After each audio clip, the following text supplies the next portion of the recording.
Quem que entrava como Edson? Boa noite, bem-vindas e bem-vindos todos nós aqui hoje. É com alegria que a gente sempre se encontra, né? Às quintas-feiras. E vamos primeiro para os nossos agradecimentos, né? A gente quer agradecer a sua presença aqui, agradecer a você que fica assistindo depois, quando não pode participar aqui conosco. E essa participação de vocês, hoje choveu, né, de atividade ali para a gente poder ler e partilhar e conversar, né?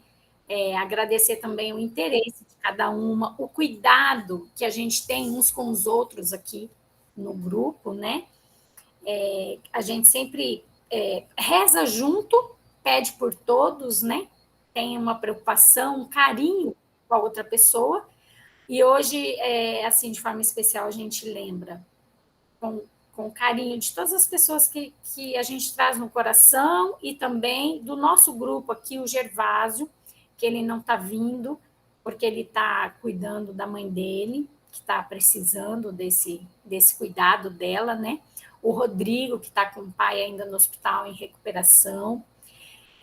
Eu agradeço algumas pessoas só que souberam, o meu pai também teve que ser internado, foi internado, passou por um procedimento e agora vai dar tudo certo, ele vai ter que continuar com uma medicação para ver se a circulação dele vai funcionar, né? Bem, a gente reza para que isso aconteça.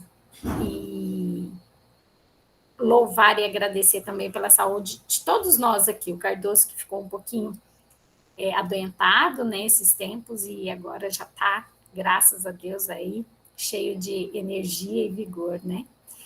Agradecer também a nossa solidariedade, né? Porque com as contribuições que a gente faz, ou parcela única, ou em divisões, nós conseguimos fazer hoje uma doação para as irmãs lauritas. Algumas participam conosco aqui do grupo, né?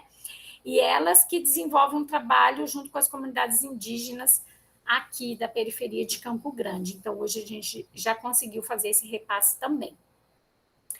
E nós vamos lembrar, fazer uma denúncia aqui, que, infelizmente, nesse final de semana, teve um atentado, né? A gente pede providências, né? Foi na Aral Moreira, que um casal rezador, né, da aldeia Guaçuti, foi incendiado e eles foram mortos, né? Os rezadores Yandeci Sebastiana Galto e o Nhanderu Rufino Velasque, né? Eles já vinham recebendo ameaças, né? E infelizmente aconteceu esse assassinato aí no final de semana. É bem triste. E o CEBI assinou, né, junto com outras entidades, uma nota de repúdio, e a gente está cobrando, né, a identificação, a punição dos criminosos, porque vai sempre, né, isso parece que não tem fim, não acaba, né, e a gente precisa aí respeitar e ter tolerância e aceitar, né, eu acho que se cada um cuidasse mais de si, cuidaria do outro também, né. Eu acho que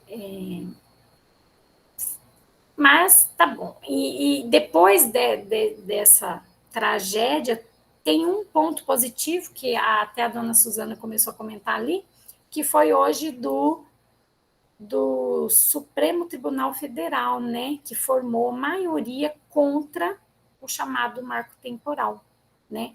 Os povos indígenas, eles têm direito às suas terras, mesmo se eles estivessem expulsos delas antes de 88, né, que é a data da promulgação dessa Constituição.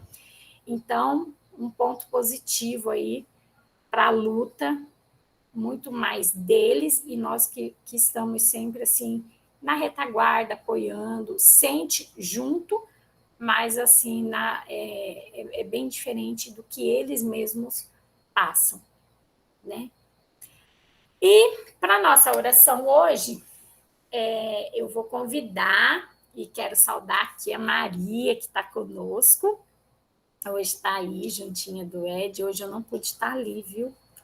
Com o grupo todo, mas a gente vai acompanhando aqui juntinho. E para a nossa oração, eu vou pedir que a gente encontre em Lucas 13, do 12 a 14. E eu vou pedir a Maria, que hoje é nossa convidada aí, que faça a leitura orante para a gente. Então, vamos meditando nessa leitura que a Maria vai fazer, Lucas 13, de 12 a 14.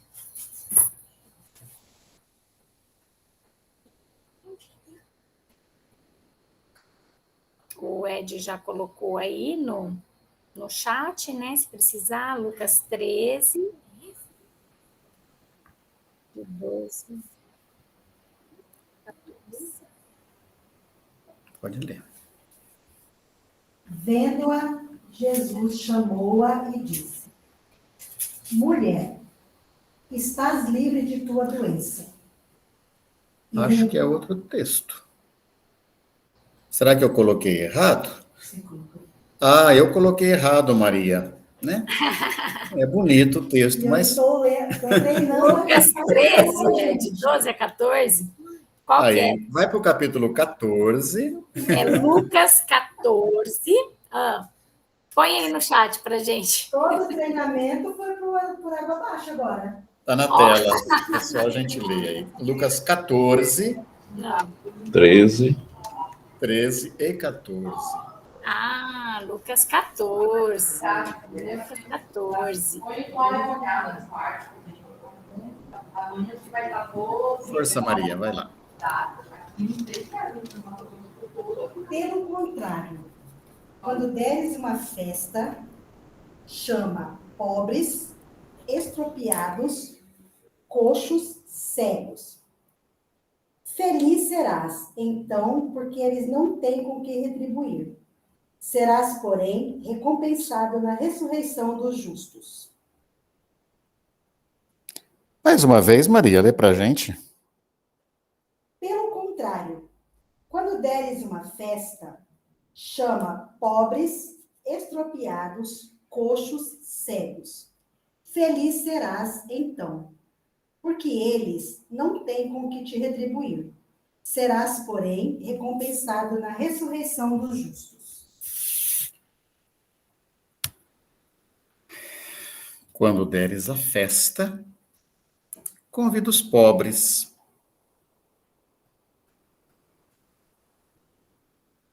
os estropiados. Quando deres uma festa, faça festa de verdade. Como o MST nos ensinou a fazer. Quando deres uma festa, faça festa com o povo da rua. Quando deres uma festa, mesmo que seja com a sua família, não esqueças da partilha.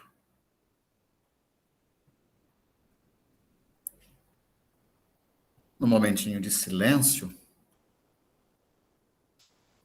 vamos pensar nesse nosso compromisso com o banquete messiânico.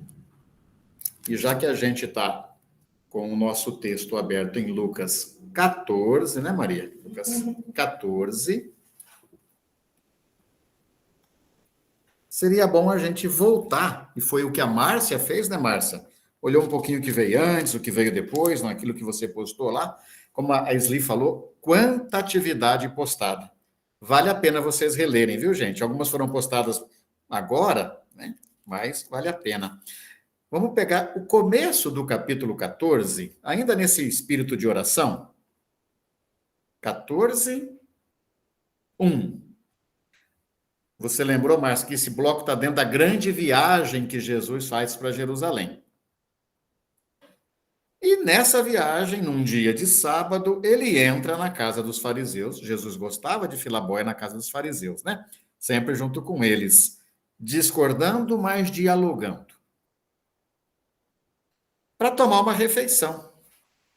Ali ele cura uma pessoa, e ali no versículo 7, segundo bloquinho, Jesus já conta a parábola daqueles que escolhem o primeiro lugar na festa de casamento. Cede lugar, vai ficar feio que alguém bata aí nas suas costas e diga, amigo, cede, vai lá para trás, que tem gente mais importante que você chegou. Mas quem é mais importante? É só você olhar na foto que aparece aí para você. Essas são as pessoas mais importantes. Terminada essa parábola, Jesus vira para o fariseu que tinha convidado, e eu estou ali no versículo 12. Olha, quando você der um almoço e um jantar, tá bom, é bom que teus amigos, as pessoas próximas estejam juntas, né? Mas cuidado com muito parente, muito vizinho rico. Eles vão retribuir do mesmo modo. Pelo contrário, repete para nós, Maria. Pelo contrário,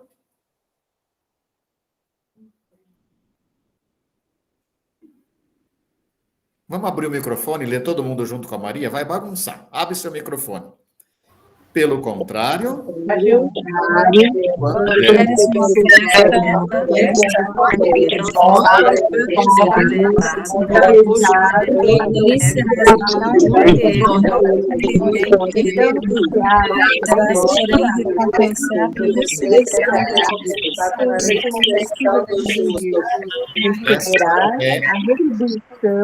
na ressurreição do justo.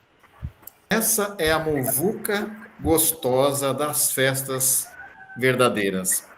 Né, Santandel, que está vendo a gravação aí. É isso. É isso. Amém. Esli.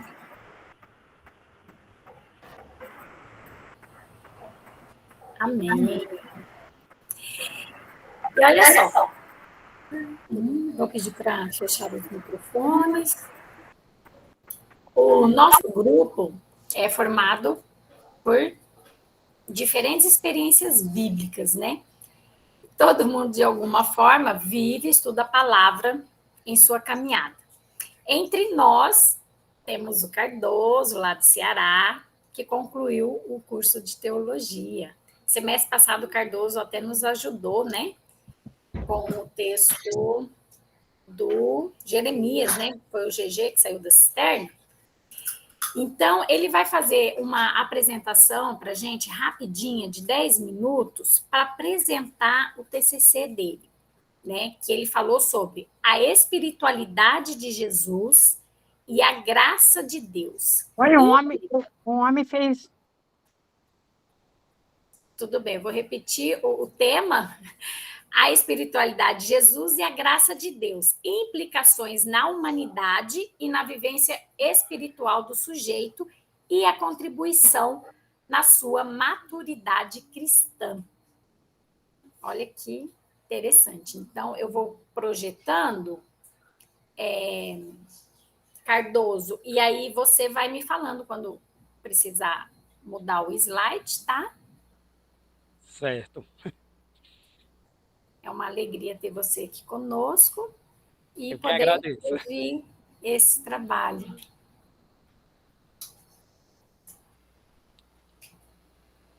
Só me fala se está aparecendo aí, gente.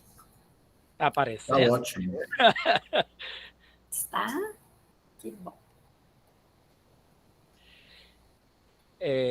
Então, boa noite. Primeiramente, quero dizer que vai ser uma apresentação técnica, né? Porque é a apresentação de TCC, de teologia. Para quem não me conhece, né? Eu sou José Cleudo Matos Cardoso. Concluí teologia pela Universidade Católica Dom Bosco. Quero agradecer primeiramente, né, a equipe da Universidade Católica Dom Bosco, a equipe do CEBI, que está me acolhendo aqui, né, na pessoa também do meu professor José Edmilson, que foi meu professor também na UCDB. Então, o tema, como já foi dito, é a espiritualidade de Jesus e a graça de Deus, implicações na humanidade e na vivência espiritual do sujeito e a contribuição na sua maturidade cristã. O ponto principal é justamente a gente discutir a vivência espiritual, que vai estar dando destaque à oração, às virtudes e à palavra de Deus. Tudo isso colaborando para a abertura do mistério para que possa transformar esse sujeito em sua dimensão humana e espiritual. Meu orientador é o professor Dr. Orlando Knapp, doutor e mestre em teologia pela Pontifícia Universidade Lateranense de Roma, professor do ITEL e da UCDB.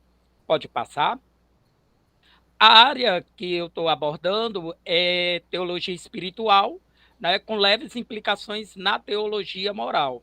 E aí a teologia espiritual é nova e também bastante antiga, né, se a gente for ver aí. Ela passa de uma reflexão não sistemática e empírica para uma reflexão mais sistemática, né, dando destaque aí à compreensão da vida espiritual em geral. E aí muita gente às vezes pensa que o estudo da teologia espiritual está muito voltado à questão da graça, das virtudes teologais, dom do Espírito Santo, mas ela também aborda a transformação do sujeito que desenvolve a sua espiritualidade. O ponto que a questão é, eu queria fazer um casamento aí entre teologia e psicologia, uma vez que também sou formado nessa área. Pode passar? O objeto de investigação é o papel da oração e sua vivência espiritual na vida do sujeito. E aí não há vida de oração se não houver a presença da palavra de Deus, né? Isso é um ponto muito importante que eu já trago logo no começo do trabalho. E aí o valor da oração e da espiritualidade, porque não tem como a gente fazer um trabalho pastoral, não tem como a gente ser missionário, não tem como a gente ser cristão se a gente não tem a mística, né? E a mística ela é fundamental para a nossa caminhada eclesial e pessoal. E aí o ponto de partida é a espiritualidade de Jesus. Então, tudo isso que a gente está discutindo no nosso curso, das parábolas, do jeito de Jesus agir, contribui bastante para a nossa maturidade cristã enquanto sujeito, enquanto cristão. Pode passar? Os objetivos, como eu falei para vocês, né? Uma apresentação técnica de TCC, então muitas coisas vão ser lidas, até mesmo por conta do fator tempo. O objetivo geral desse trabalho é avaliar o papel da oração na vivência espiritual do sujeito e sua transformação pessoal. Específicos, apresentar a espiritualidade de Jesus como base para a vivência espiritual do sujeito, analisar a implicação das virtudes teologais na autonomia espiritual do sujeito e compreender o papel da graça santificante na transformação psicológica e moral do sujeito. Pode passar? A justificativa, né? Primeiro, a compreensão da oração como meio de transformar a vida do cristão. E, mais uma vez, eu reforço, essa oração ela não está desligada da palavra de Deus. E aí a gente observa que nós temos muitos agentes de pastorais preocupados com muitos serviços, um verdadeiro ativismo, uma verdadeira burocratização eclesial. E a gente pergunta, existe aí uma vida de oração autêntica? Existe a mística? Existe a espiritualidade? Né? E aí também uma outra questão, né? Como trabalhar essa maturidade espiritual diante desse contexto social, religioso, cultural em que estamos inseridos. Então, é importante, né, a vida de oração, essa interioridade como fortalecimento da comunhão íntima com Deus. E isso a gente vê muito em Jesus Cristo, né? E aí, quais os efeitos da oração nos aspectos psicológicos e morais na vida do sujeito, à luz da graça santificante? Porque à medida que a gente vai convivendo com a palavra de Deus, por meio da oração também, a gente vai se transformando. Pode passar? Problematização. De que forma a oração pode provocar a transformação pessoal do sujeito? E mais uma vez, eu estou o tempo todo destacando aqui, a oração não pode estar desligada da palavra de Deus. Como transformar o comportamento humano a partir da espiritualidade, e aí espiritualidade de Jesus? E de que maneira nossas fragilidades e imperfeições podem colaborar no nosso crescimento espiritual? Pode passar? A hipótese. Aqueles que fazem uma experiência espiritual foram transformados interiormente e exteriormente pela oração. E aí nós temos vários exemplos na Bíblia, tanto na oração, no segmento, os santos e tal. Depois, a maturidade da consciência espiritual, né? Que ela vai agindo nas nossas condições psicológicas, mas isso é dentro de uma concretude humana. A gente não pode tirar a historicidade, a cultura, o social dessa circunstância. E aí, a partir dos princípios operativos da graça santificante, né, nós vamos tendo um aperfeiçoamento da nossa natureza. Pode passar? A metodologia, né, foi uma pesquisa bibliográfica, a coleta foi feita por meio de livros e artigos acadêmicos, a pesquisa técnica, pesquisa bibliográfica, documentação, análise, né, uma abordagem indutiva, dedutiva, qualitativa. Pode passar, querido. A fundamentação teórica, né, eu tive vários autores aí que colaboraram, né, com essa discussão, mas aí eu gostaria de destacar o Charles André Bernard, que é jesuíta francês, doutor em filosofia e teologia, ele trabalha muito a questão da teologia espiritual. O Francisco Catão, né, que é professor no Instituto Pio XI, em São Paulo, no Centro Salesiano, né, ele aborda muito essa questão da espiritualidade monástica. O Anselmo Green, né, beneditino, doutor em teologia, escritor, que também colaborou. E o Comblan, né, como doutor em teologia também, escritor aí, ele teve presente na discussão. Pode passar. Então, gente, a introdução, a partir de agora, eu vou estar mais sinalizando algumas questões, né, porque eu vou passar esse material para o grupo, né. Então, Jesus era um homem orante, Jesus é um homem de oração, ele vive em plena comunhão com o Pai. Esse é o ponto de partida para a gente compreender a espiritualidade de Jesus. Oração vista como diálogo com Deus, né? E aí, hoje, o nosso contexto social histórico apresenta muitas dificuldades para se voltar para esse sagrado. E aí a questão é como desenvolver uma espiritualidade no contexto social em que estamos inseridos. E aí a experiência espiritual de Jesus parte principalmente da maneira como ele se relacionava com Deus. Pode passar? E aí nós já temos o primeiro tópico, que é a espiritualidade de Jesus de Nazaré, como modelo para a nossa vivência espiritual. Como já foi dito, a vida de Jesus é pautada por esse diálogo permanente com o Pai. E aí, Deus não é uma teoria, Deus é uma experiência de vida, né? E Jesus rezava agindo, agia rezando. E aí não há como a gente falar de espiritualidade sem falar da espiritualidade de Jesus. E a gente conhece esse Jesus por meio dos evangelhos, por meio da palavra, que é o nosso ponto principal também aqui no nosso curso, né? E aí somos chamados a sair de nós mesmos e ao encontro da palavra de Deus. O Catão já nos dizia isso. Pode passar. O segundo ponto, ele aborda sobre as nossas fragilidades e as sombras, porque a gente corre o risco de cair numa vida ascética, puritana, e demonizando muito, né, tudo aquilo que a gente traz de experiência de vida, né? Então, é necessário que a gente dialogue com as nossas emoções, com as nossas paixões, para a gente chegar a um autoconhecimento e um crescimento psicológico e espiritual. E aí o Anselmo Green, ele vai colocar muito isso, né? Olha, é por meio da sinceridade, com as nossas paixões, que a gente chega a Deus. As paixões, elas precisam ser vistas de frente. Elas precisam ser postas na presença de Deus. Pode passar? E aí a gente entra na questão das virtudes teologais, né? E aí a gente tem que tomar muito cuidado para também não cair aí no certo puritanismo. A fé e a esperança e a caridade, né, elas estão ali para nos dar um suporte na nossa espiritualidade cristã, né, na nossa mística. E aí elas interferem também na nossa ação moral. E aí o Bombonato, ele vai dizer para nós, toda espiritualidade cristã é uma espiritualidade bíblica. E aí tomar cuidado, que a vivência das virtudes teologais, ela não se dá só no plano individual, mas no plano coletivo, no plano comunitário. Fé, esperança, caridade. Pode passar?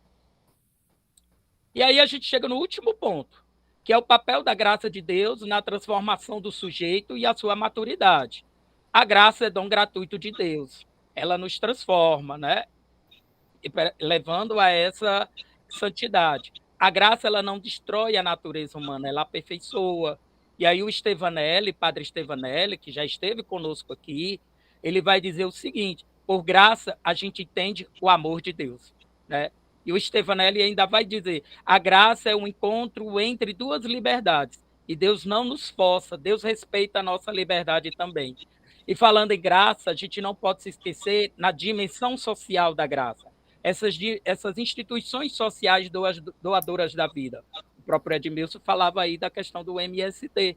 É uma dimensão social da graça, né? O nosso trabalho que a gente faz por meio da nossa contribuição com os povos originários indígenas é uma dimensão social da graça. Pode passar. E aí as considerações finais, né? A vida de oração é um compromisso com Jesus Cristo e com sua palavra. A oração, ela contribui na nossa interioridade, logo na nossa transformação pessoal. Tomar cuidado com esse ativismo pastoral, com essa burocratização eclesial, com esse farisaísmo, né? Pode detonar, sufocar a nossa vida espiritual. E aí está um convite de a gente redescobrir o valor da teologia espiritual. Pode passar? Então estão aí as referências, né? E aí eu quero agradecer imensamente aos professores da UCDB, eu quero agradecer a toda a equipe do CEBI e principalmente a vocês, companheiros do curso de Bíblia, pela oportunidade concedida. Deus nos abençoe, gratidão. E concluir a apresentação do trabalho do TCC de Teologia. Gratidão, pessoal.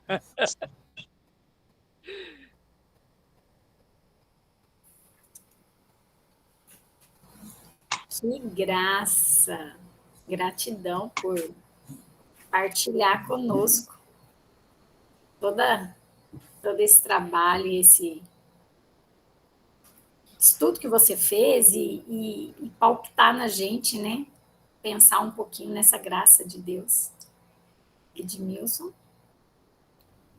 Isli, agradecido por conduzir boa parte do encontro, né? É tão bom a gente acompanhar o encontro. Eu quero pedir liberdade, mesmo que você tenha agradecido, Isli, também de agradecer ao Cardoso. Foi pedido por aí que você compartilhe o texto, tá? Depois você compartilha com a gente e nós queremos agradecer. Tem muita gente que tem receio, tem medo da academia, ou porque não está acostumado com esse ambiente, ou porque acha que a academia, um curso mais organizado, pode nos afastar das bases, pode nos afastar do povo. Daí a prova que não, né? Claro que você precisa escrever um texto de um jeito mais técnico, mas quando você repete, Cardoso, que a dimensão social da graça nos acompanha em nosso trabalho, né? E para mim é o que ficou. Anotei a frase enquanto você... Né? O trabalho do MST é a dimensão social da graça. E é graça. Olha, satisfeito com o seu trabalho, viu, Cardoso? Infelizmente, a gente não tem tempo, também nem é o objetivo aqui de abrir para conversas, mas as pessoas podem conversar com você no particular, né? Aí eu só tomo a liberdade de explicar também, enquanto a gente vê e revê essa sua frase, que foi muito bonita, né?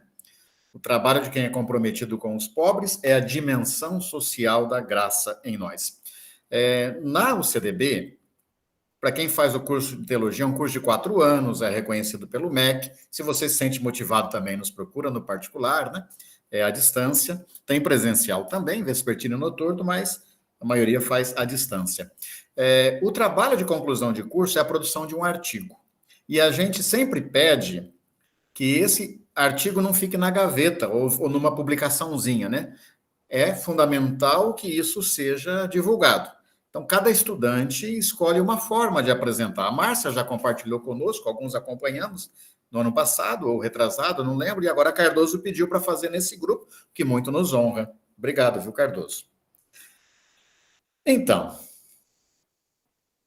tinha uma pergunta, enquanto a gente nem tinha começado a gravar, que eu gostaria que voltássemos nela. Eu não lembro quem foi que fez ali na conversa informal sobre Lúcifer, quando Lúcifer, ou melhor, quando o Hildo entrava na sala, quando Lúcifer entrava na sala, alguém perguntava sobre Lúcifer, eu até anotei aí. Eu não lembro quem foi, me desculpa. Pode repetir a pergunta? Fui eu. Eu quem? De onde? Eu sou a Inês aqui de São Miguel do Oeste, Santa Catarina. Na última aula não estive, porque minha mãe fez a Páscoa da Ressurreição, né, querida, que está bem lá.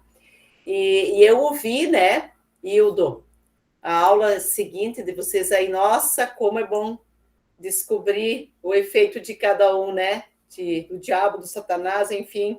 E gostei muito da oração, como a gente leva curvaturas também, né? Eu comentando aqui com a Miriam antes da aula que a gente não leve muito a curvatura dos parentes, né? Da dor, que a gente consiga fazer essa ressurreição. E daí eu me questionei porque eu pensei, Satanás, diabo, tal, mas e o Lúcifer?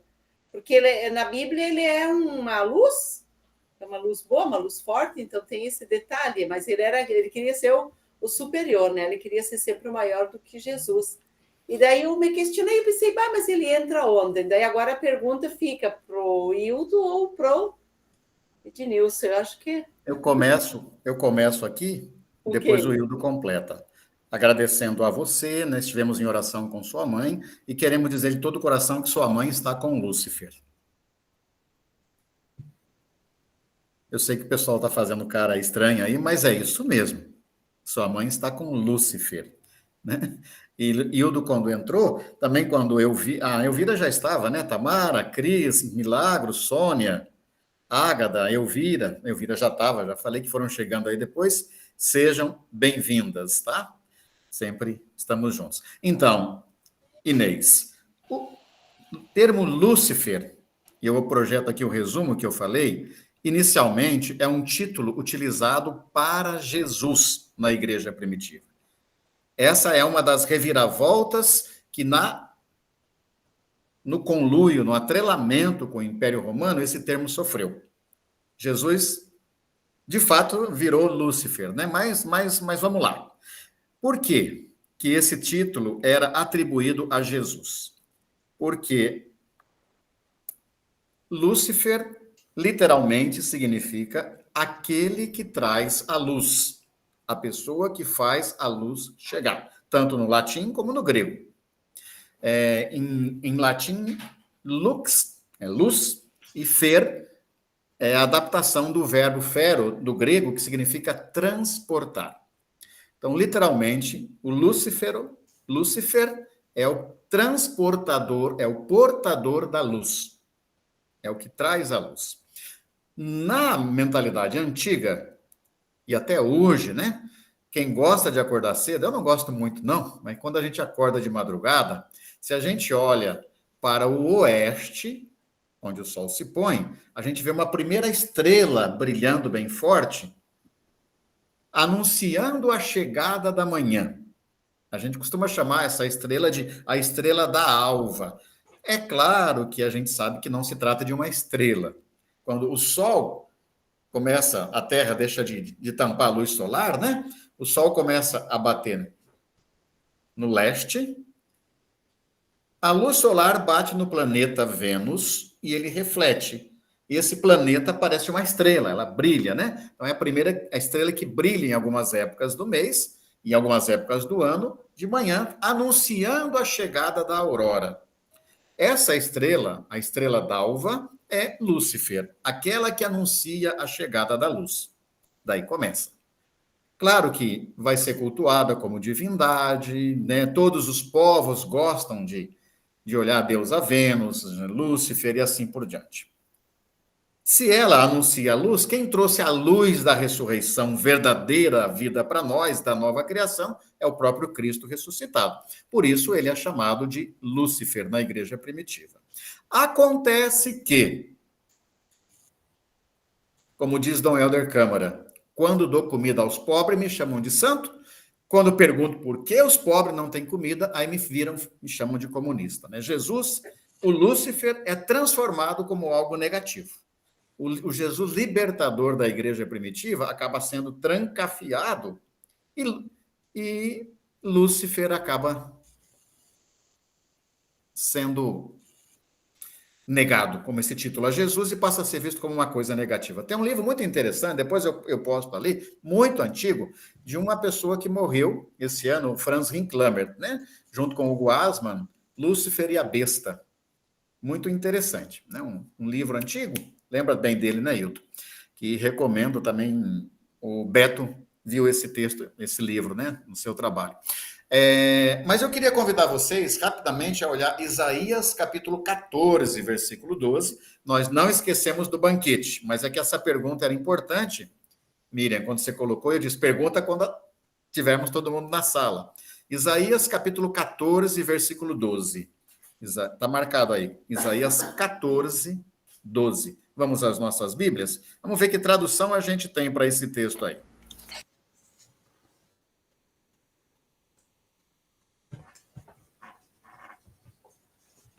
Um pouquinho de calma, a gente acha, né? Se Nébia encontrar, sinta-se à vontade. Ou se não, quem encontrar, abre aí para a gente.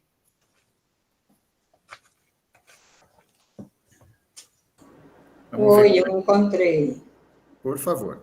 Posso ler? Pode. Versículo 12, né? Enedir, isso mesmo.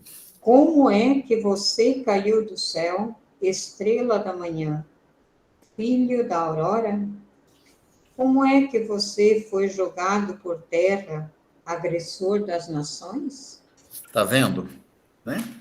Esse é um texto da época de Isaías. O texto está fazendo, possivelmente, referência ao rei Nabucodonosor, rei da Babilônia, um grande rei que era tão grande e, de repente, caiu do céu, porque foi derrotado. Né?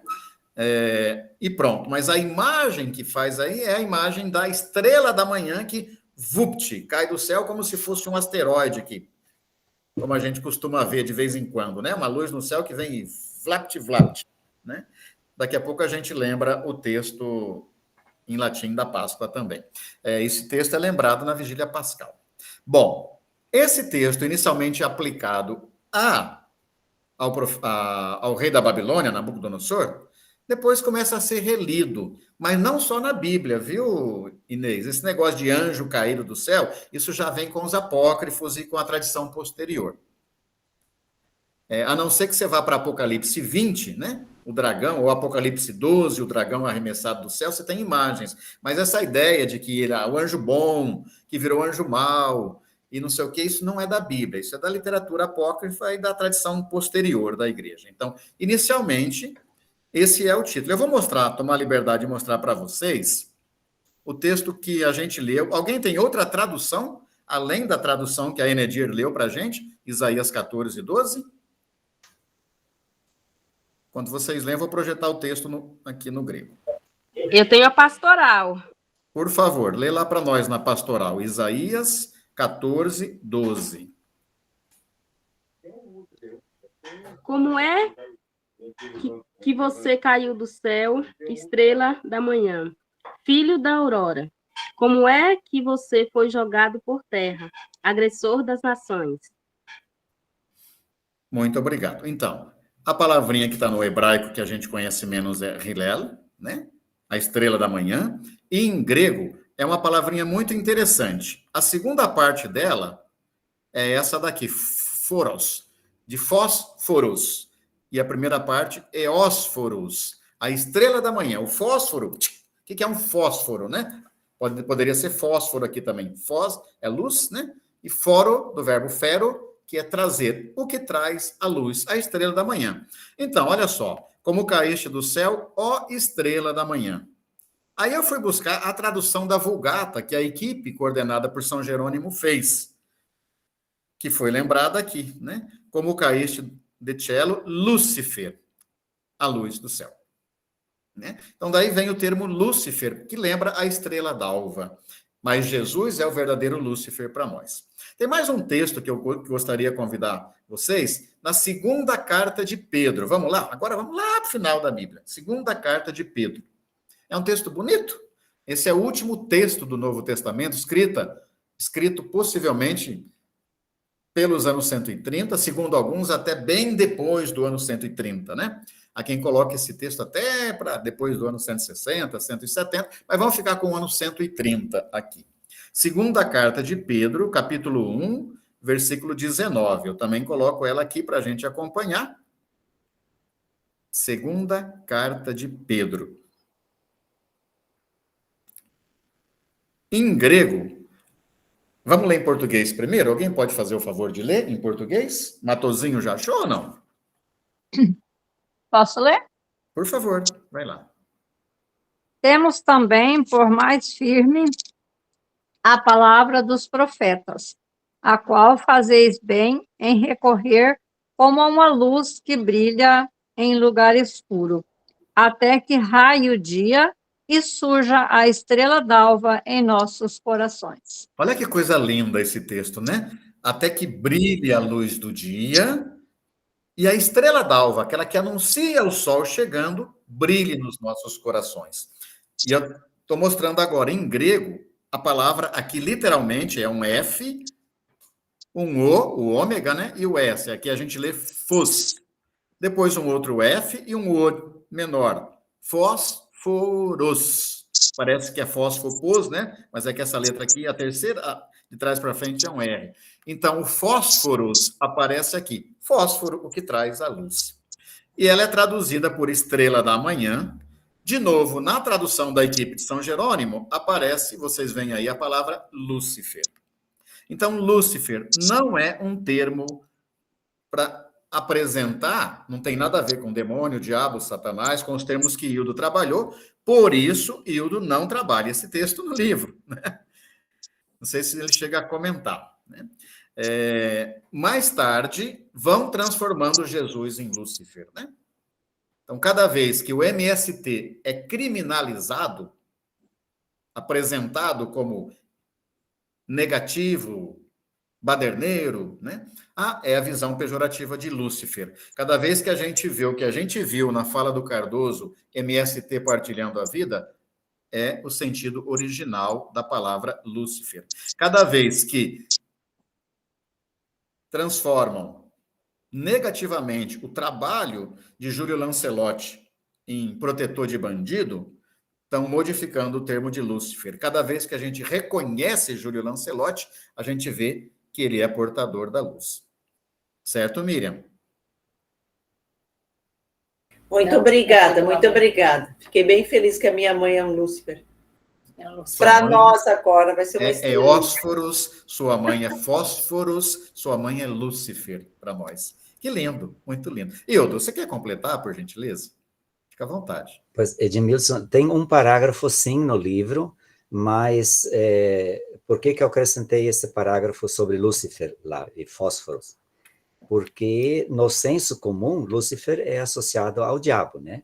Ao demônio. Então, e como não está citado, como não aparece na Bíblia, então, na Bíblia hebraica e grega, né, não aparece a palavra Lúcifer, então, porque é latim, a Bíblia não foi escrita em latim, né?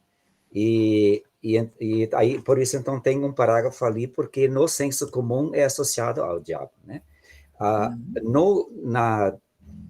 Na mitologia ou nas divindades romanas, Lúcifer era a divindade da luz, simbolizada por Vênus, como Edmilson explicou, a estrela d'alva, ou estrela da manhã, e no mundo grego, a deusa da luz era Fósforos, literalmente como está em 2 Pedro 1,19, como Edmilson mostrou para nós. Então, Lúcifer corresponde, para os romanos, à deusa da luz grega, Fósforos. É isso. E por que apareceu na Bíblia, né? Você explicou ali, eu acho que isso é importante, eu só vou repetir. Quem usa a Bíblia Ave Maria, pelo menos a antiga, a nova edição que saiu há poucos anos, não sei se ela mantém, mas a primeira edição da Bíblia Ave Maria, ela usa a palavra Lúcifer, por quê? Porque ela copia a Vulgata ali, né, do Jerônimo, que traduziu por Lúcifer, equivocadamente. Então, temos que puxar a orelha de São Jerônimo quando chegarmos lá depois, tá? Mas já antes de São Jerônimo, Tertuliano e mais um pai da igreja lá, se não me engano, foi Orígenes, lá pelo ano 200, eles viveram, antes e depois, do ano 200. Eles associaram este Hillel, no hebraico, Isaías 14, 12, Hillel, que significa estrela da manhã, em hebraico, eles associaram a Satanás, não a Lúcifer. Então, já antes de São Jerônimo, que traduziu com sua equipe, inclusive junto com mulheres, a Bíblia para o latim, em torno do ano 400. Então, 200 anos antes da tradução para o latim, os pais da igreja já associavam a estrela da manhã, lá de Isaías 14, 12, a Satanás. Não sei.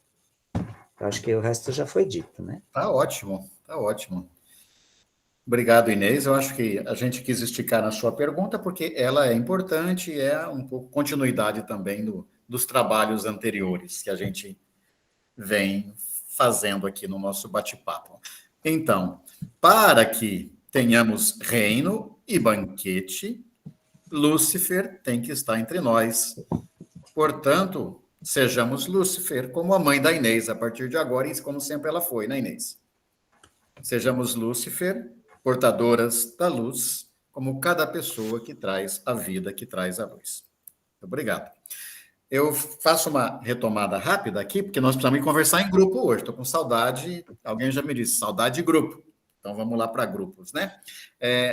O nosso curso, Parábolas e Milagres, quer tratar de um tema que tem muito a ver.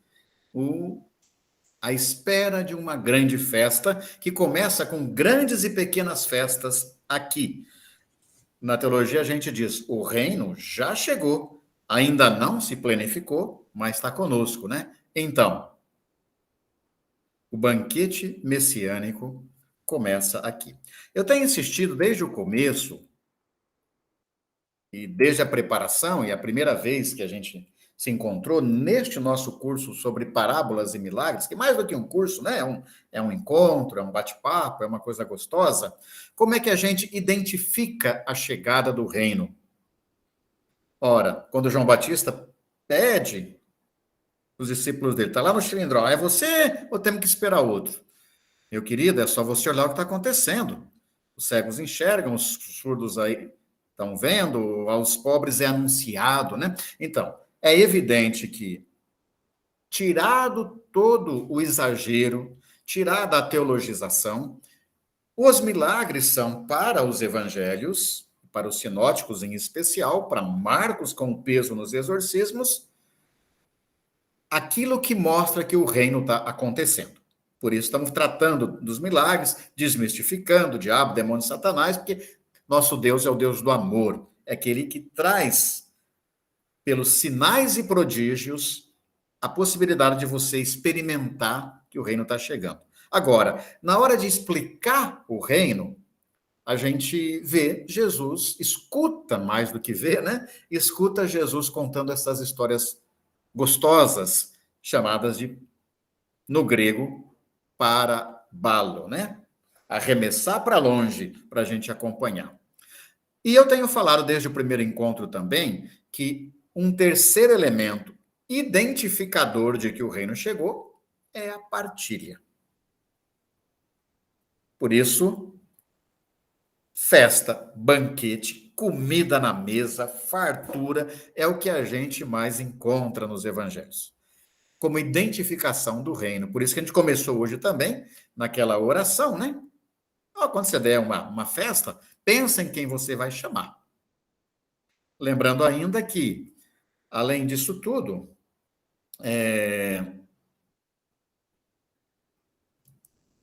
essa própria historinha é contada numa festa que o fariseu convidou para Jesus, né? Então, Leontina, eu li algumas coisas, viu, gente? E aqui a seleção não é porque está melhor ou porque está... Não, né? De vez em quando a gente pega algumas coisas de vocês e traz aqui para partilhar.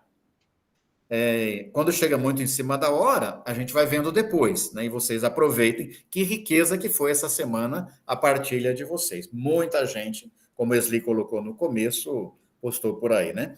Daqui que você colocou, Leontina, eu queria que você reforçasse, ou lesse, ou comentasse para nós esse ponto 3 aí. Não sei se vocês leram o trabalho da Leontina lá.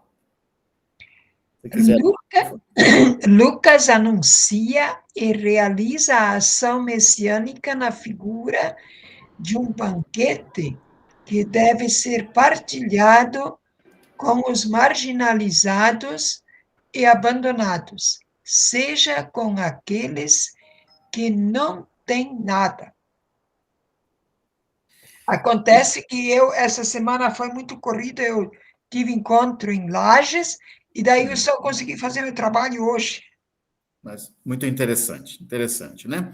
Então, especialmente na obra lucana, mas nos evangelhos de maneira geral, inclusive em João, mesmo que ele use menos o termo reinado, reino de Deus, ele vai usar sempre, né?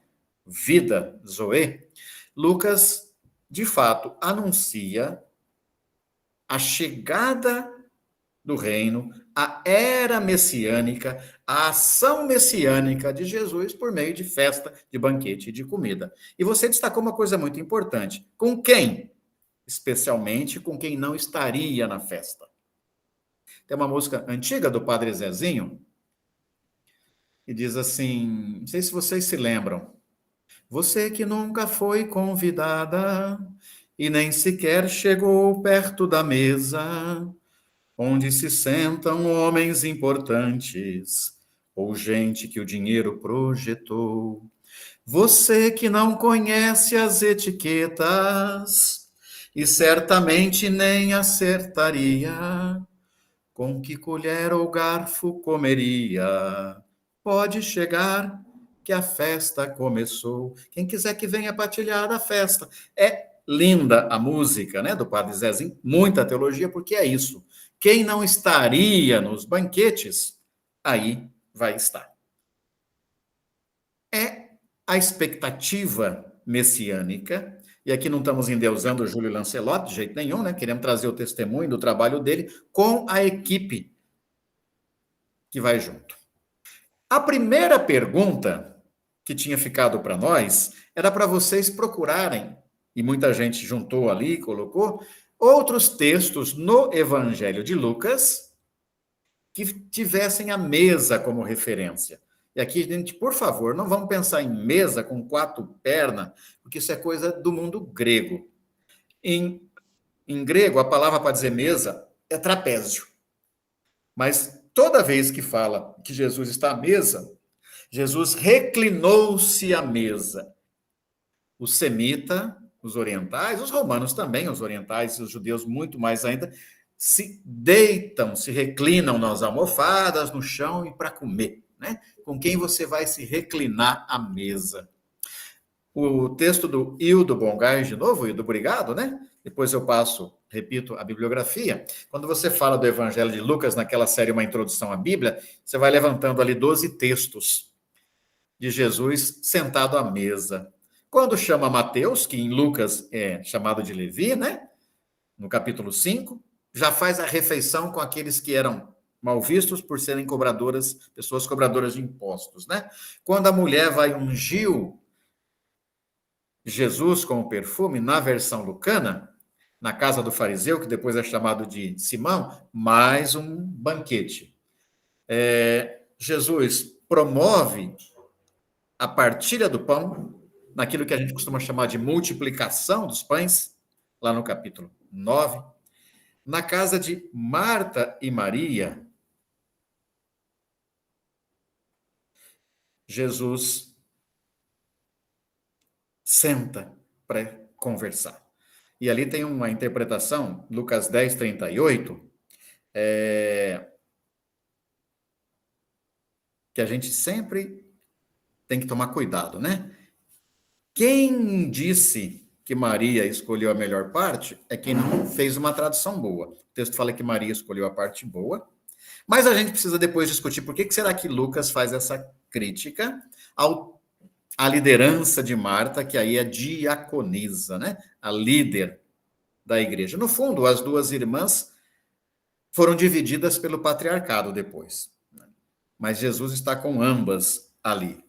De novo, no capítulo 11, na casa de um fariseu, E no capítulo 14, que a gente escolheu, de novo, outra vez, novamente, Jesus sentado à mesa, na casa do fariseu, né? Faz aquela primeira cura, conta as parábolas e incluindo a parábola que a gente estudou durante essa semana. Lá no capítulo 15, o chamado capítulo da misericórdia, tem a preocupação do pastor que perdeu uma ovelhinha, que vai atrás, tem a história da mulher que faz festa e banquete com as vizinhas, todo mundo se lembra, né, em Lucas 15, e depois tem a história de um pai misericordioso que oferece um banquete para festejar quando o filho vem convertido, no sentido de verter, de voltar, né? Convertido ao amor do pai. No capítulo 16, no 19, na casa de Zaqueu, na ceia eucarística, para nós, né? A mesa do reino é nossa. No texto de Emaús, Lucas 24, e Jesus comendo ainda com seus discípulos após a ressurreição. Obrigado, Hildo, por ter reunido esses textos tão bons que falam de mesa, né? Algumas pessoas trouxeram, eu optei por trazer aqui o seu resumo. Isso está lá no livro da série Uma Introdução à Bíblia, As Comunidades Cristãs da Segunda Geração, volume 7, né, Hildo? Volume 7, me corrija se eu estiver enganado.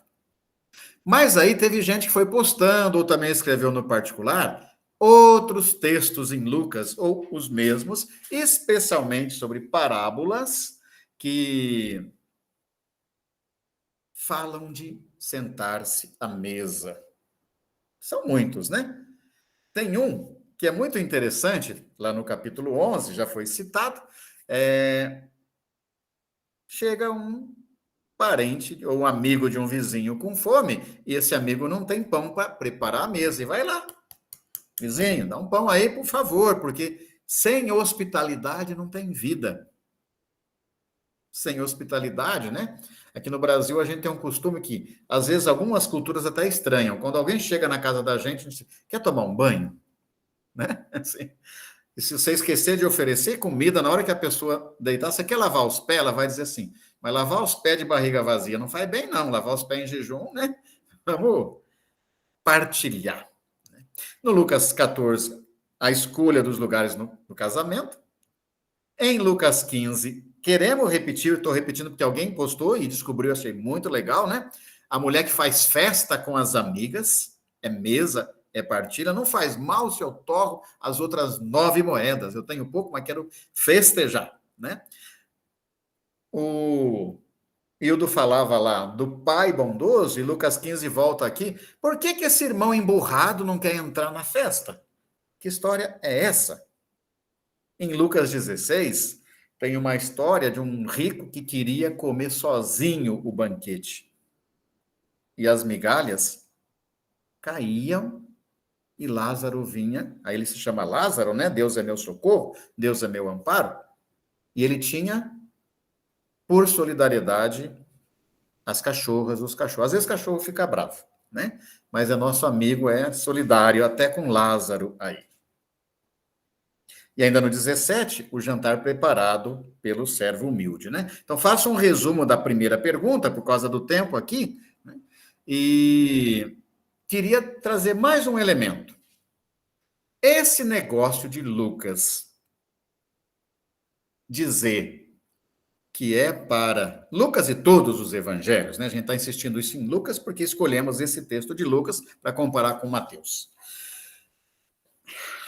Todo mundo tem acesso à mesa.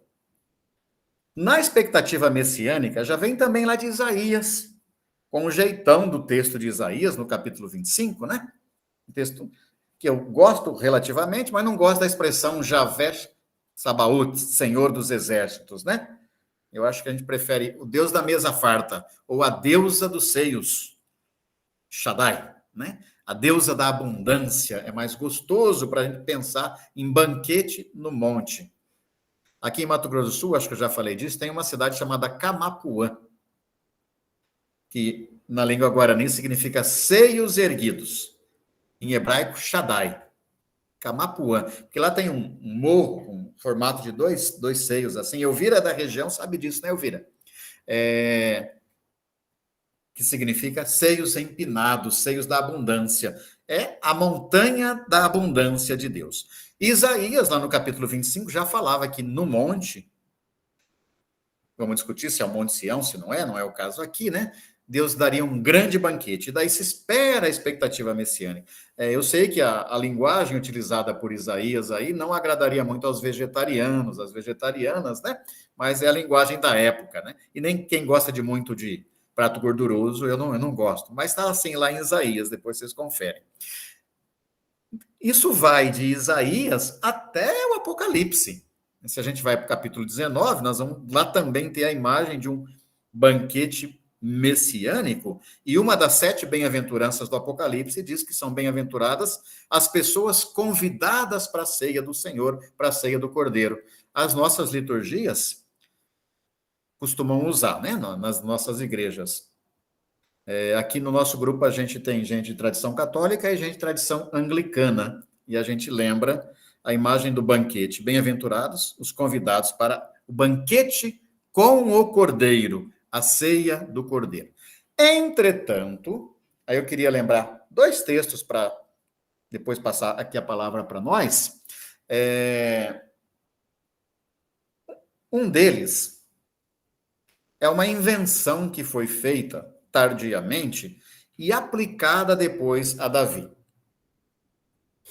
Quando o rei Davi invadiu a cidade dos Jebuseus, tomou Jerusalém dos Jebuseus, conta aí o começo do livro, a segunda parte, o segundo livro de Samuel, que os jebuseus teriam ridicularizado Davi. Se alguém quiser, é o 2 Samuel 5, pode pegar aí na sua Bíblia, né? Capaz, vem esse Davi pé rapado aí, com esses soldadinhos. Davi já está na sua fase militar, né? A gente prefere a fase do Davi jovem, pastor. Talvez esse tenha inspirado a Jesus, se um dia ele quisesse aceitar que seria chamado filho de Davi, né? Esse Jesus militarizado, ou melhor, esse Davi militarizado, é ridicularizado e capaz, um bando de cego e de aleijado vence o exército de Davi. Bom, Davi venceu, e a partir daí, muito tardiamente, inventaram uma sacanagem, dizendo assim, é por isso que... Alguém achou o texto? 2 Samuel 5, alguém gostaria de ler para a gente? Encontrei, posso ler. Vai lá.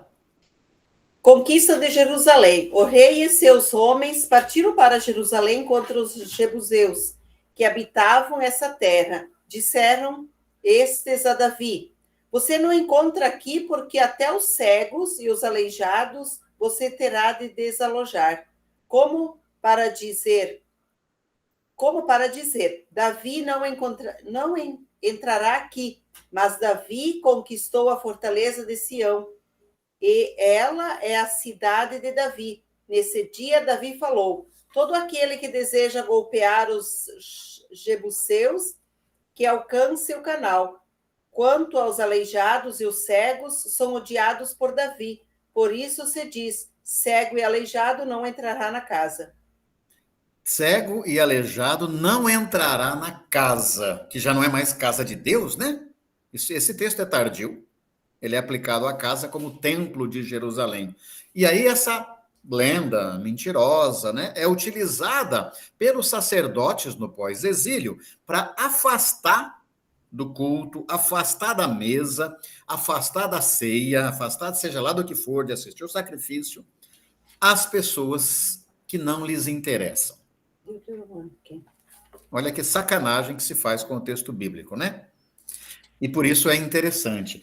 Às vezes, a gente encontra Jesus curando as pessoas. Pode falar. Ui, perdão. Eu estava aí procurando Deus. Já que você está procurando o Deuteronômio, vamos lá para o Deuteronômio 20. Queria fazer uma outra conexão que às vezes a gente não costuma fazer. Livro do Deuteronômio, capítulo 20. Já encontrei. Um pouquinho de calma. Uma voz masculina aí para ler para a gente. Quando achar, Deuteronômio, capítulo 20.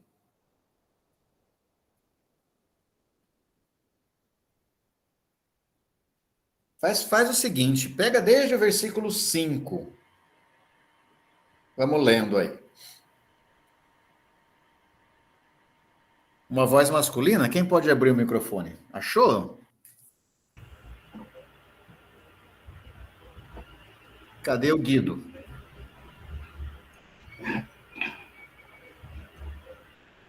Posso ler? Por favor, Guido. Só um momento.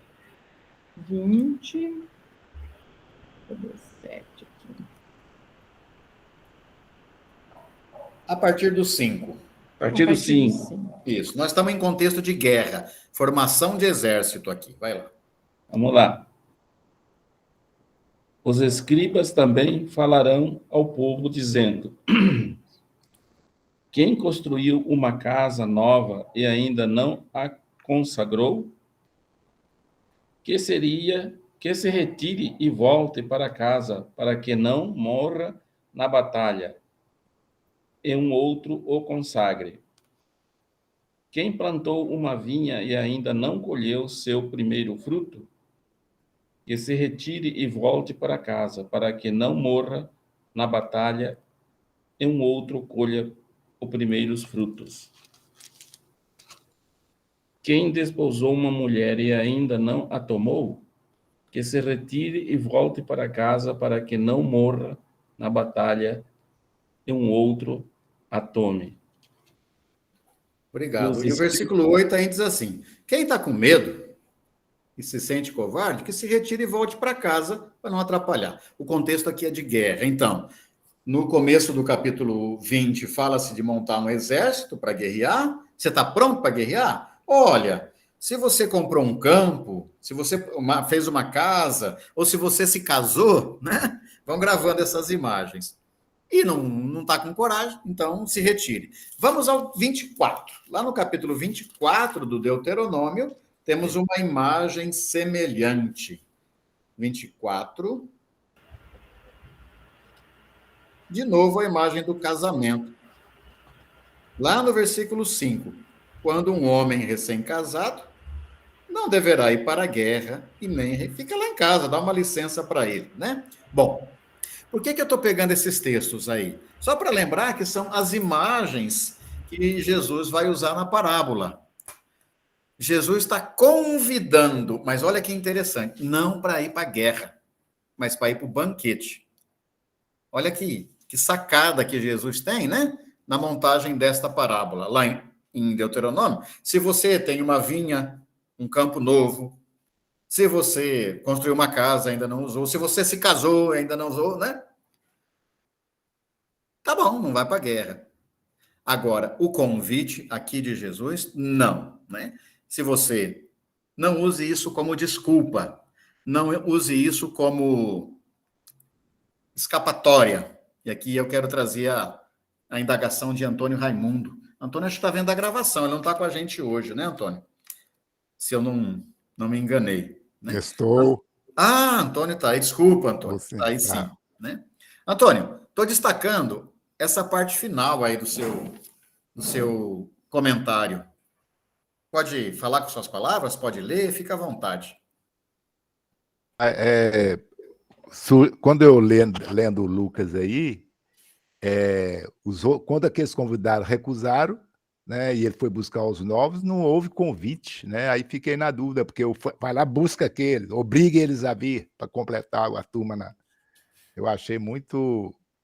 Fiquei com a pulga atrás da orelha. Muito interessante, né? A sua dúvida. Gente, por que obrigar e não convidar? Por que a comunidade de Lucas relatou dessa maneira? E você perguntou, será que tem aí algum problema de tradução? Não. O verbo é esse mesmo. Em grego, escrevi a palavra em grego aí, é um verbo que está no tempo do imperativo. Anankason. Impelir, forçar. Você vai forçar, na segunda vez lá em Lucas. Na primeira vez, vai pelas praças e ruas, na segunda vez, você vai pelos atalhos e trilhos, né? saindo já da cidade, você vai forçar as pessoas. Alguém tem a Bíblia de Jerusalém aí? Tem uma nota de rodapé na Bíblia de Jerusalém, Raimundo, lá em Lucas, e agora a gente está lá em Lucas 14, né? Que é o nosso texto, Lucas capítulo 14, que eu acho interessante. As notas de Bíblia não são texto canônico, tá? As notas de Bíblia são interpretação de equipes. Às vezes ajuda, às vezes atrapalha, né? A gente lê, discute. Título também, né? Título é sempre um probleminha. Às vezes ajuda, às vezes atrapalha. Mas vamos lá, Lucas capítulo 14, quando fala-se aí do verbo anankasson, né? Vai lá e traz mesmo, traz a pessoa, ela não quer vir, mas traz, né? Deixa eu me ver. Alguém tem uma nota de rodapé que começa assim, as praças e ruas da cidade, do versículo 21, acharam? Alguém que tem a Bíblia de Jerusalém poderia ler e a gente escuta? Para responder ao Antônio? Eu tenho aqui. Vai lá, Cardoso. Após as praças e ruas da cidade, os caminhos e trilhas do versículo 23 parecem ser fora da cidade. Lá se aglomeram duas categorias diferentes. De uma parte, os pobres e os impuros em Israel. De outra parte, os pagãos. Continua?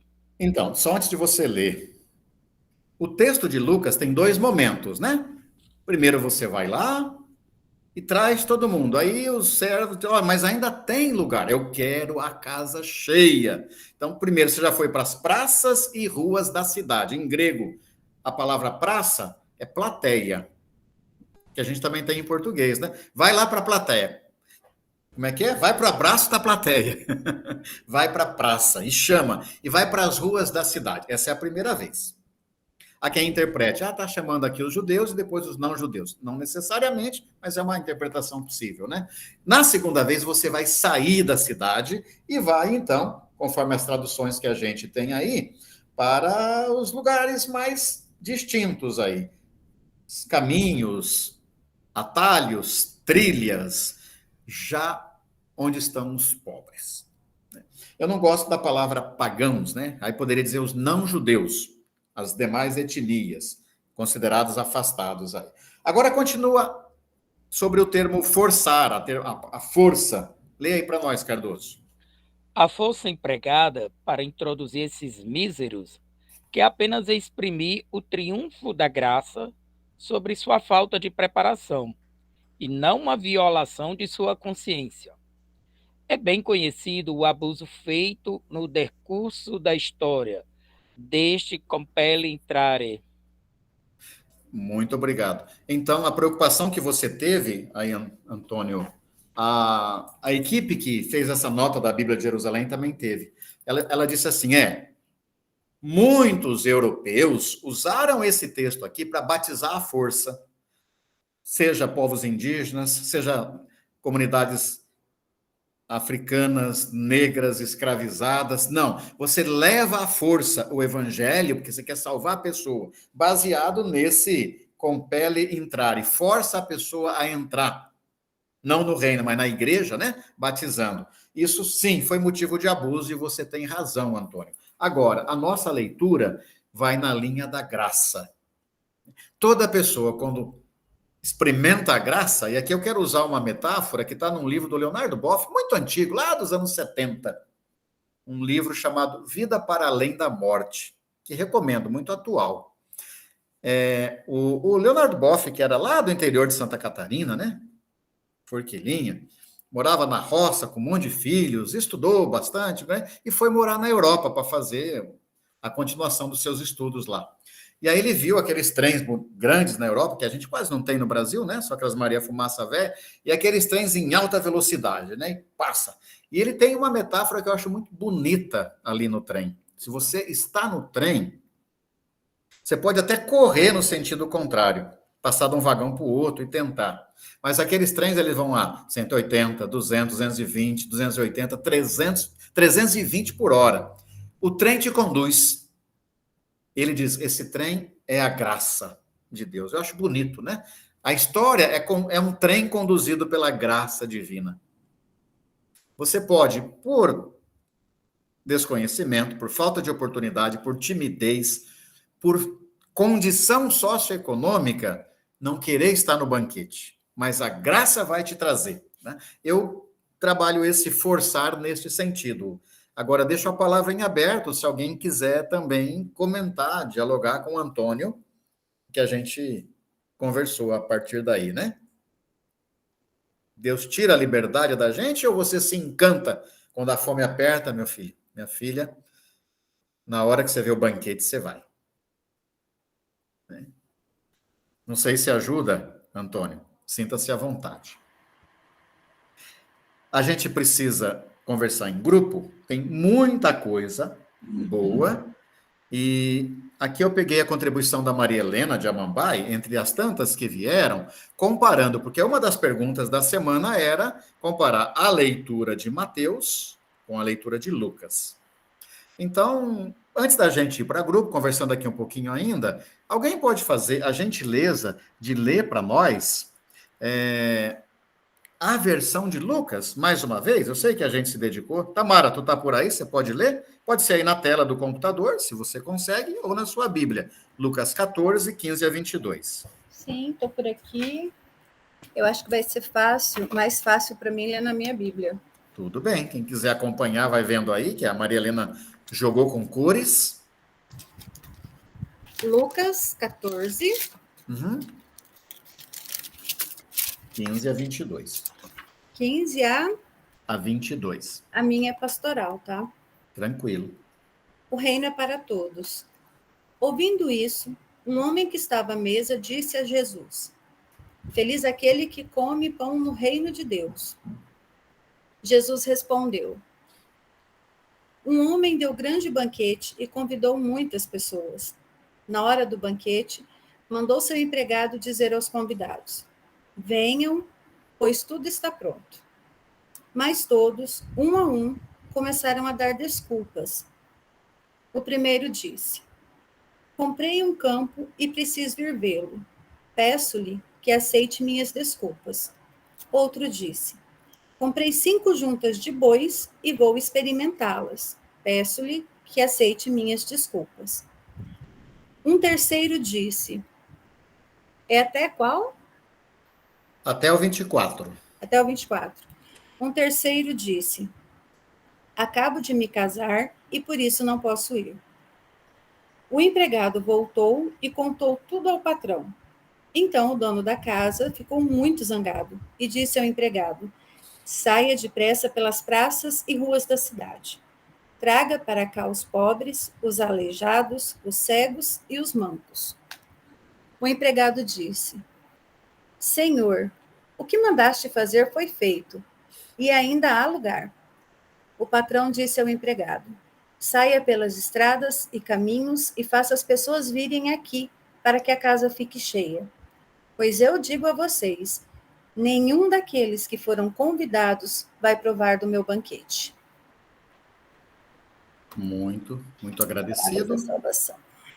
Na coluna da direita, vocês têm aí o resumo que a Maria Helena fez. Ela cortou depois da parte final, né? Na versão de Mateus. Comentando aspectos bem rápidos da versão de Lucas. Um homem está sentado à mesa, a gente já viu o contexto. Aí Jesus, depois das outras conversas, depois da cura, depois da parábola e do pedido, que foi a oração que a gente leu, um homem dá um grande banquete. Um homem, lembrando que em Mateus, depois, já não vai ser um homem, né? Envia os empregados, que começam a dar suas desculpas, que a gente já viu. Possivelmente, Jesus se inspira lá no Deuteronômio. Eu comprei um campo, lá o cara plantou a vinha. Eu tenho minha junta de boi. Eu tenho uma casa nova que eu não experimentei. Eu acabei de me casar, né? Então, se a gente vê que tem semelhanças, porém, lá o convite é para ir para o exército, a convocação é para o exército, e aqui, Antônio, o convocar, né, também pode estar inspirado lá, convocar para uma coisa nova, diferente, para um banquete e não para arma.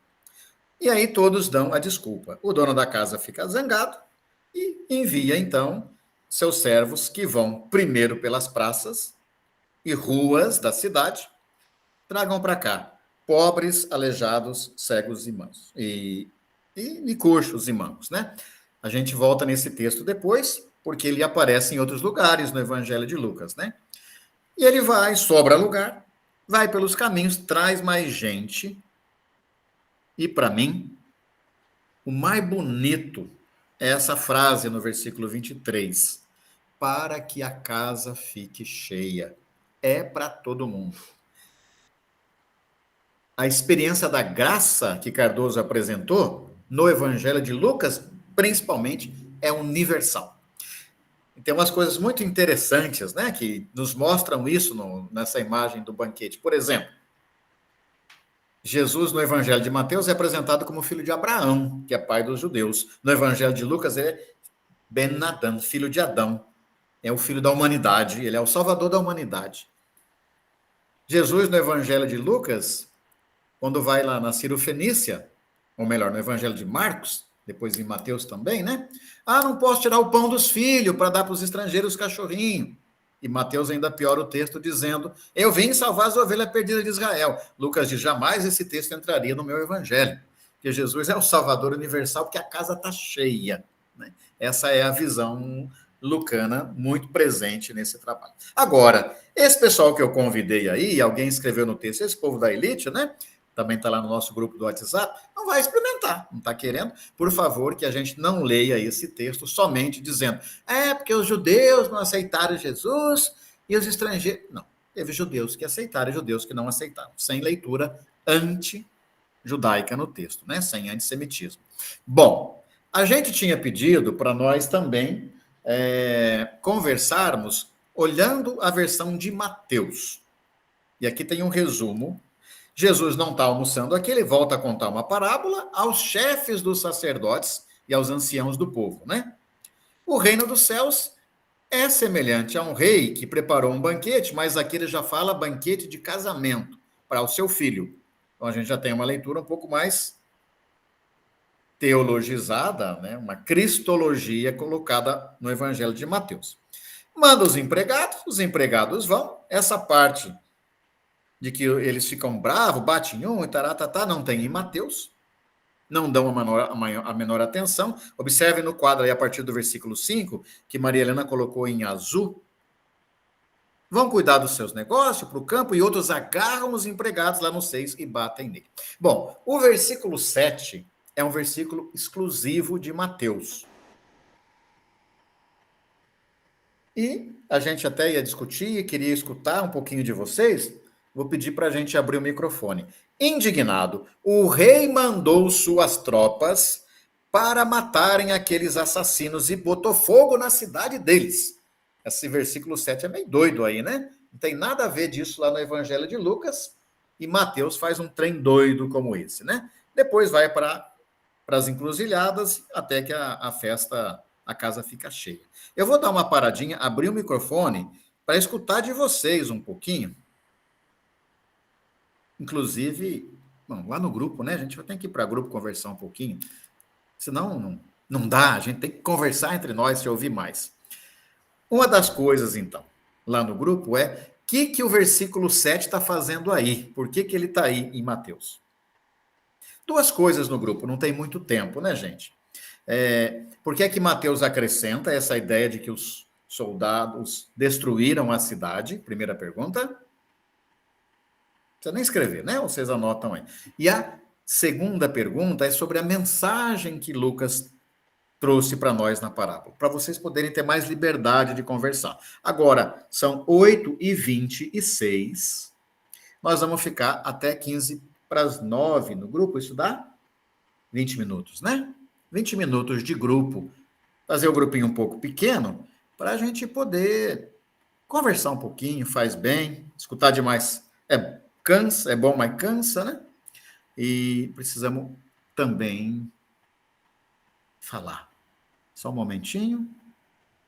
Vamos abrir aqui. Salas. Somos 47 computadores, tem um monte de computador com 2 ou 3 pessoas, então somos 55 pessoas na sala, mais ou menos. Mas não tem problema, não. tá? Se você não for para nenhuma sala, espera 20 minutinhos. Por favor. E aí a gente volta para... Por que que Mateus acrescenta aquela história do rei que veio matar todo mundo? E o que é que Lucas nos ensina? E o que é que a gente quer falar também, conforme nossos corações? Então, se você está vendo a gravação, corra 20 minutos para ver a parte final, tá? Pode passar aí 20 minutos. Bom trabalho lá na sala. Se alguém não for, não se preocupe. Pode ser que apareça no seu computador aí aceitar, join, se tiver em inglês, né? Participar. Depende do modelo que você tá aí.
aqui, a paróquia que eu estou falando é do Padre Janício. E cá estamos nós de novo. Passei em alguns grupos só para ver se estava cochilando e a prosa estava muito boa.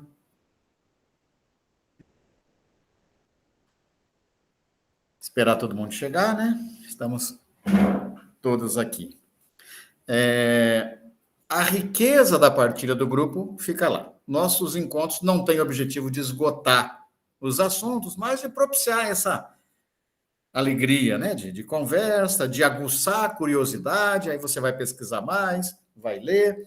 A Manô perguntou, acho que foi a Manô, mais alguém, poxa, se eu tivesse lido já todo o texto do Sandro Galazzi, até seria melhor. Está aí, para quem não pôde ler o texto, tem pistas boas ali também. Eu só quero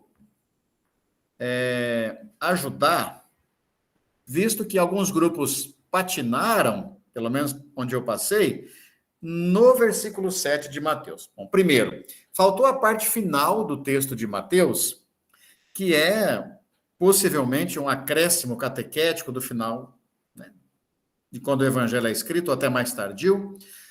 O rapaz chama todo mundo para a festa, né, Márcia? No caso de Mateus, um rei. O rei vai espiar a festa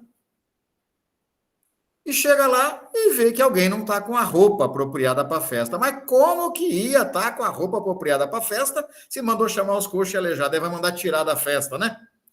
Esse é um nozinho no Evangelho de Mateus, que possivelmente tem a ver com catequese batismal da igreja primitiva.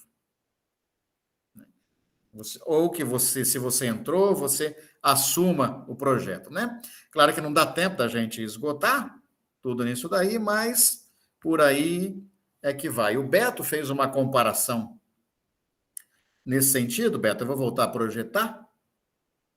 O texto fala de conversão, né? Você pode ligar isso também com a conversão, né, Cláudia? O material sugerido. Mas vamos lá, só mais um pouquinho, porque nosso tempo é assim, né?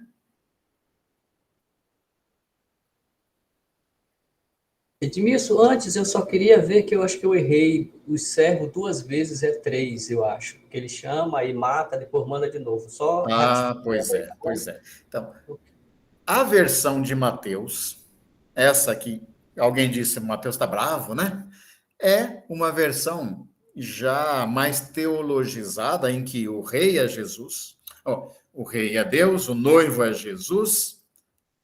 Aqueles que são enviados, tem alguém que faz a leitura dos profetas, mas também tem que apanham, que morrem, tem a ver com a situação que os judeus estavam vivendo por aderir a Jesus e por causa disso estavam sendo expulsos da sinagoga. E aí tem a ver, então, com que época que o Evangelho de Mateus foi escrito, né? Mostrando aí, nós estamos aqui. No ano 70, a gente sabe, a cidade de Jerusalém foi destruída. Muitos seguidores de Jesus eram judeus e agora estão em atrito com a sinagoga.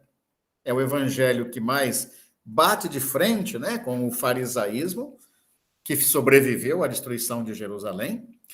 E os autores, que também são escribas, com certeza, o evangelho de Mateus é escrito por escribas, né? Lá em Mateus 13, depois você confere aí, né? Mateus 13, acho que 51, 52, o reino dos céus tem a ver com um escriba que se tornou discípulo e tira do seu baú coisas novas e coisas velhas, né? Então, o próprio texto de Mateus deixa uma assinatura. É texto de judeus, escribas, convertidos a Jesus, que estão sofrendo a pressão de outros judeus que não se converteram a Jesus, entre eles grupos farisaicos. E aí o atrito vem. O pessoal de Mateus pega a historinha que já está contada em Lucas, né, que vem de uma fonte comum, mas diz assim, a cidade de Jerusalém foi destruída por Tito, né, durante a dominação de Vespasiano. As tropas romanas incendiaram Jerusalém. Sabe o que nós vamos dizer? Isso é castigo.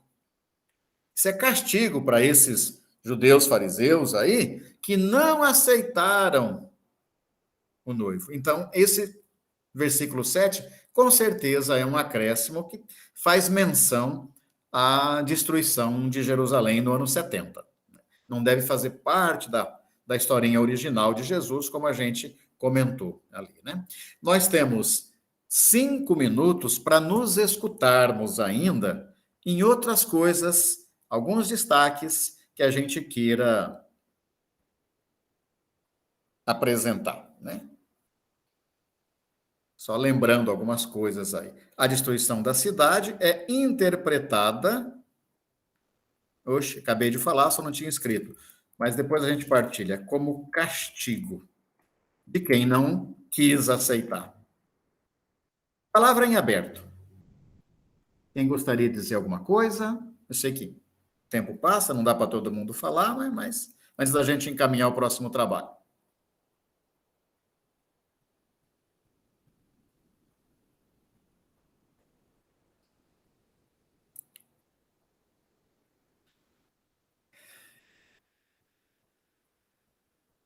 Sintam-se à vontade. Se não quiser falar...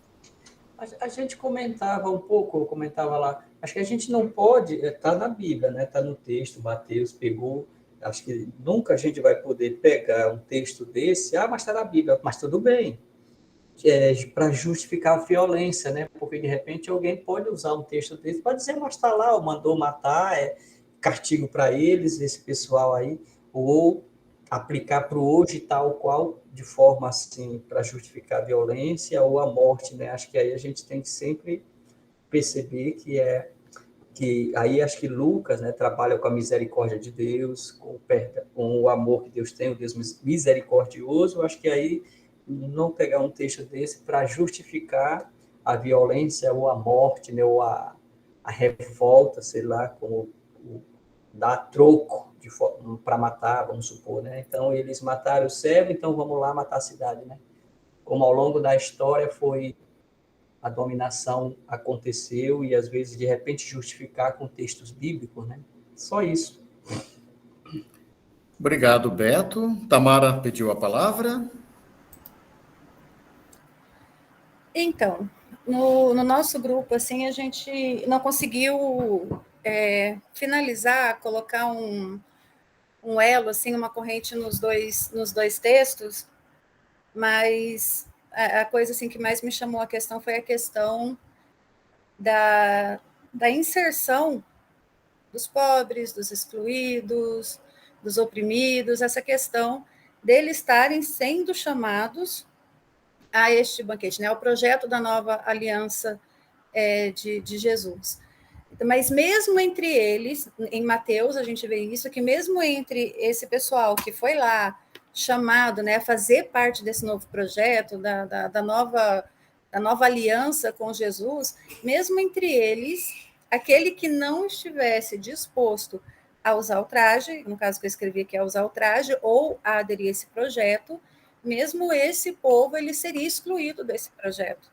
A questão que eu vi no texto foi mais essa, né? A questão da gente, de Jesus estar focando agora, né? Agora não, sempre foi o projeto dele, né? Mas de estar bem claro quais são as pessoas, quais foram as pessoas que foram chamadas a esse projeto, a esse novo projeto da nova aliança, no caso, né? É isso. Agradecido, Tamara. Matozinho. Olá, gente, boa noite.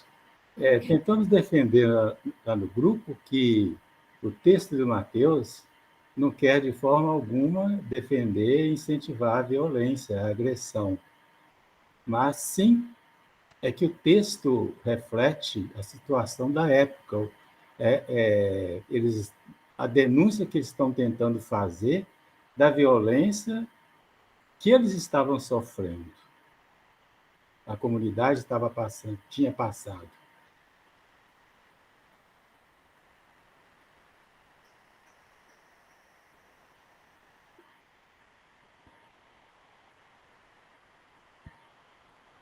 Isso é muito próprio do momento da comunidade de Mateus, da raiva que ela está passando, né? Não vamos jogar isso para Jesus, por favor, bem lembrado. Karina, para a gente poder ir terminando? No grupo, nós estávamos olhando o versículo 7, E aí nós vamos ver em 2 Samuel 10, da onde fala do versículo 7. E o interessante é que lá está falando de reis, está falando, só que não de uma situação de casamento, mas uma situação de um funeral, onde Davi envia os seus servos para irem levar os seus sentimentos, seus pêsames. E lá, eles acreditam que esses servos estão lá para observar as defesas da cidade. E mandam açoitar, prender, fazer de tudo com os servos. E aí sim se torna uma guerra, que aí Davi, sabendo o que acontece com seus servos, manda o exército para lutar contra eles. E eu achei interessante essa busca, mesmo com tudo que estava sendo passado, ainda busca no Antigo Testamento para trazer para o Novo a realização dele. O que Mateus faz com muita propriedade, né? Releitura e conexão interessante. Obrigado. Gente, nosso objetivo não é esgotar, mas é aguçar, né? Se sai com alguma pergunta, é bom. E se a gente sai com uma pergunta prática, mais ainda. Com quem eu estou fazendo banquete? Com quem eu estou partilhando? O que é que eu entendo, Mauro, de reino? É isso. Na semana que vem, a gente quer continuar essa pergunta, mas de uma forma diferente. A pergunta que a gente vai buscar responder em relação ao assunto do banquete é essa daqui. Nós vimos que coxos, aleijados, cegos, estrupiados, né, estão chamados para o banquete. E as mulheres?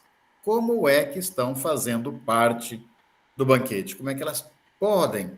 E aí nós estamos escolhendo 2 textos bem conhecidos, o Hildo ajudou, inclusive, né, Hildo? A gente falou disso junto. O texto da filha do chefe da sinagoga, que morre aos 12 anos, e no caminho para casa, não mais do chefe da sinagoga, mas do Jairo, uma mulher toca em Jesus. Quem me tocou? E qual é o pedido para a gente nessa semana? Um pedido diferente. Você está convidada, você, mulher, convidada, você, homem, pessoa também convidada aqui, a reescrever uma das partes deste relato na perspectiva de quem não teve voz no texto. Então, imagine-se você, a mulher com fluxo de sangue, e conte a história na sua versão. Imagine-se que você é a filha de Jairo e conta a história. Mas por que esqueceram deste detalhe? Imagine que você é a mulher do Jairo, que não fala no texto. Como é que Jesus chama para subir lá no quarto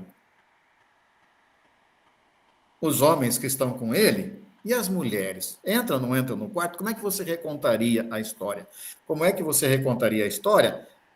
Como mulher que estaria ali numa das cenas, seja na cura da hemorroísa, seja na cura do filho do Jairo, e a tua voz não apareceu na redação final do texto. Então, este vai ser o convite para a semana que vem. Claro que a gente vai colocar algum material de apoio, a gente depois até vai começar lembrando um texto bonito, né, que João Carlos, lá do Recife, escreveu, Quem me tocou, na semana que vem, Quem me tocou. Mas a gente quer se deixar tocar, obrigado, Ida, pela sugestão, a gente quer deixar se tocar pela voz que não aparece no texto. Depois a gente vai explicar por que a gente propõe esse exercício também aqui. A gente agradece de coração, não sei se alguém tem alguma coisa, se a equipe de coordenação tem algum recado. Amélia, Leslie, Lúcia não pôde estar com a gente hoje, né? Não, agradecido de coração, gente. Abraço. E que a gente viva Boa noite. A graça, como disse Cardoso para nós. Boa noite. Boa noite. Amém. Boa noite. Viva o Lúcifer. Boa noite. Boa noite. Sejamos portadoras da luz. Boa noite. Boa noite. Boa noite. Boa noite, boa noite. Até semana que vem.